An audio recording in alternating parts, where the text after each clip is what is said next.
I love cheesecake. I love quiche. This is kind of a vegetable cheesecake torte sort of thing. So I'm going to call it a savory vegetable torte. It's beautiful and it's wonderful to use as a lunch. It's great to use as a breakfast. Also, if you make them smaller, it makes a perfect little appetizer to put out for your friends. So we're going to start off by sauteing a little bit of vegetable. So I have a pan here and I'm just going to add about a tablespoon of olive oil, just enough to really get those vegetables sweated so that most of their natural moisture is out. And then all I'm left with is a nice moist pepper and onion, but not so much liquid that it comes out in my torte. So I have a tablespoon of oil, and I want to add to that 1 minced and pretty finely minced here red bell pepper, and I used a medium bell pepper, and then about 1/4 of a green bell pepper. So I'm just going to put that in my oil and stir that around, and then I want to add about a 1/2 cup of onion. You can use red onion, white onion, yellow. You could even use green onion in this, just make sure you mince it up very finely. Now I'm just going to let that kind of sit on the heat a little bit while I get my body going. All right, so I've got my mixer set up, and what I want to do is add 2 8-ounce packages of cream cheese. These are room temperature, so they'll blend really, really well. And then I want to take 1.5 packages of Boursin cheese. Now, Boursin is an herbed cream cheese, and it's wonderful. And this will add a lot of flavor to this torte. So I'm going to take about 1.5 packages of that. You could use both full packages, but what I find is it just gets slightly heavy. It's already a heavy cheesecake, and it gets slightly heavier if you add the full 2 packages.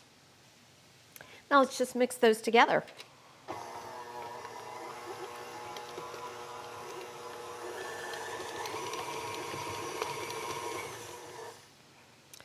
They blend so well because they're both at room temperature. It's perfect.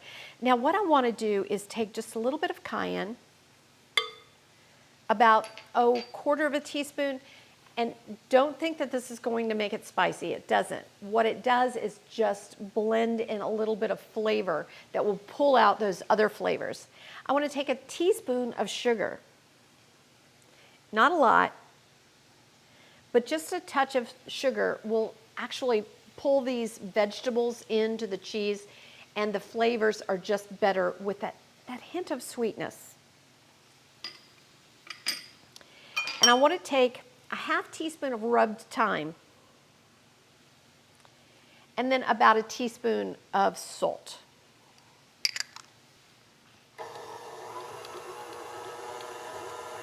Now we want to blend that well, and make sure you stir the bottom, because your herbs will go down to the bottom of your bowl, and you want to make sure you mix them through. Now the reason that I'm putting those dry things in first is so they have a lot of chance to really meld throughout this cheesecake, and they won't be in big clumps.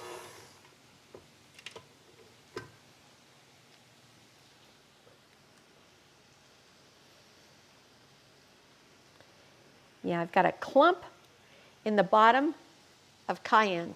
Definitely don't want that. Now let's blend a little more.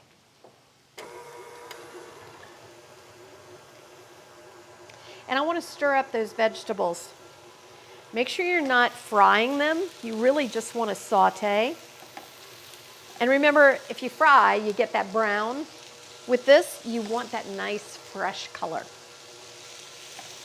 And now I'm going to add 2 cloves of minced garlic and give that a good stir. So you can see that most of the moisture is starting to sweat out of this. That color is changing. The red has become more orange, and the green is just becoming lighter. All right. I'm just going to give that another minute. Now what I want to do is add about 2 tablespoons of flour. I have 4 tablespoons of flour in here, and we're just going to use about half of it. This is going to give it more of that cakey body. It's hard to do it without the flour, so don't leave that out. Now let's get down and really make sure that we've got everything off the bottom.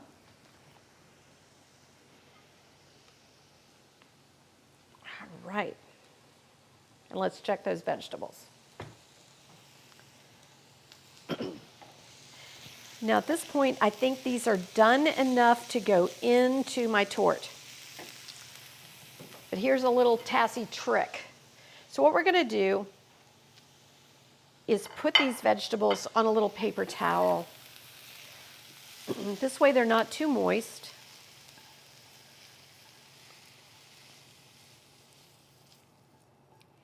And you get the chance to just kind of blot off that excess oil. There we go. Just blot it a bit. And then let's lay them over on the plate. And you can see how much moisture came off on my paper towels. Now that moisture will not be down in my cheesecake, getting it all soggy. And what I want to do with the rest of that flour is to put it on the vegetables. Now, anybody who bakes a lot knows that if you put raisins or nuts in a cake, you want to sprinkle that with a little bit of flour before you put it into the body of the cake so that everything doesn't sink to the bottom. Same principle here. Now let's take 4 eggs. I want to break 1 egg at a time and incorporate that into my cheesecake.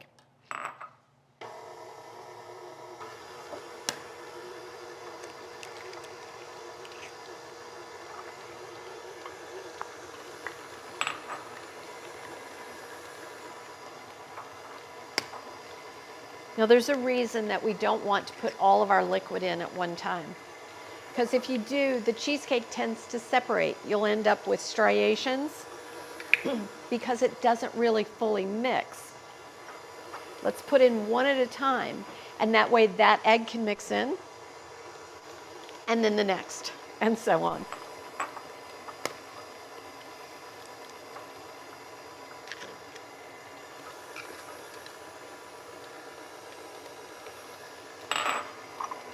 And our last one.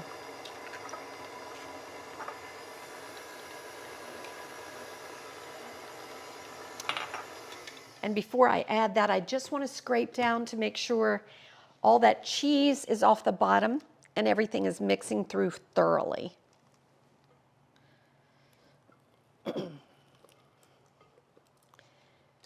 There we go. We had some clumps down there. And then always also scrape off your paddle. Now you notice that I'm using a paddle and not a whisk for this because I don't want to incorporate so much air in. When you do that with a cheesecake, what happens is it rises up beautifully and then it falls because it's all air in the center.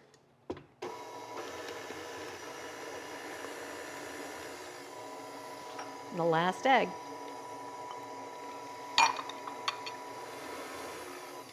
All right, that last egg is all incorporated. And now I want to add ½ cup of Parmesan, Asiago, or Romano cheese. Pecorino Romano, anything that's nice and hard will work great with this. But I like Parmesan. And I'm going to add about 2 tablespoons of dried parsley. And I have some fresh tarragon, and I just want to snip a little bit of that. I don't want to overdo it on the tarragon because tarragon is a very pungent flavor. It gives you a lot of licorice, and I don't want a lot of it, but I want about 3/4 of a teaspoon fresh. If you don't have fresh, just about 1/4 of a teaspoon dried. Now let's put in our vegetables.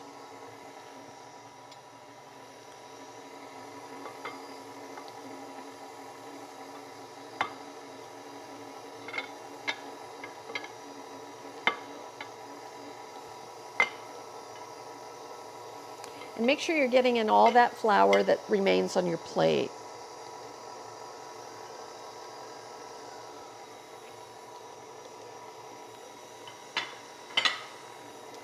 And then a cup of sour cream. A little bit at a time.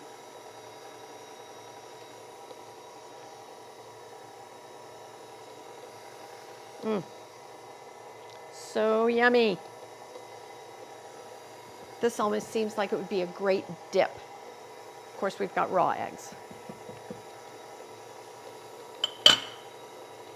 Now, one more check of the bottom of the bowl. And scrape down those sides and get off anything that's clumped.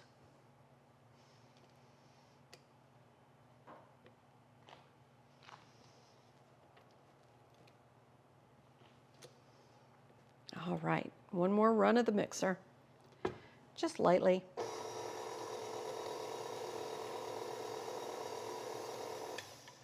Okay, now let's get our cheesecake pan ready.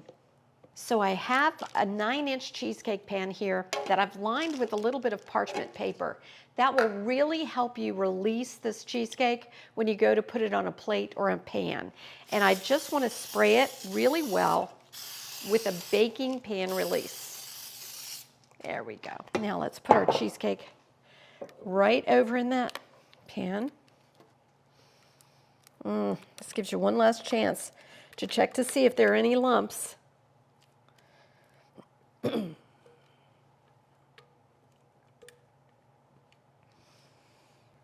all that tasty goodness in there. There we go. And then let's just smooth it a little bit. So here I have a doubled piece of aluminum foil, and I just want to put my cheesecake pan right in it and then bring that up the sides all the way around. And then I'm going to put an inch of water in my pan and bake this at 350 degrees for about 70 minutes. Then I'm going to open my oven, turn it off, and let it rest for an hour. So I unmolded my cheesecake. I put it on a little platter and gave it a little garnish. Now let's just get a slice. Oh, this is beautiful.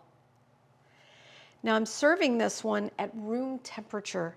So whether you pull it out hot and serve it at room temperature, or you cool it overnight in the refrigerator so it makes it easier to unmold, and then you serve it at room temperature, either way is great. But look at that, isn't it terrific? It makes such a cute little luncheon plate. That is just awesome. With a little bit of salad, a little bit of this wonderful torte. Now let's give it a try.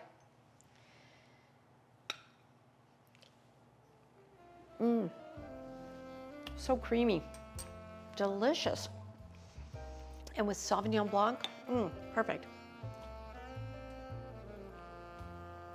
Oh yeah, the acidity of the Sauvignon Blanc, that fresh fruitiness, it's the perfect blend with this.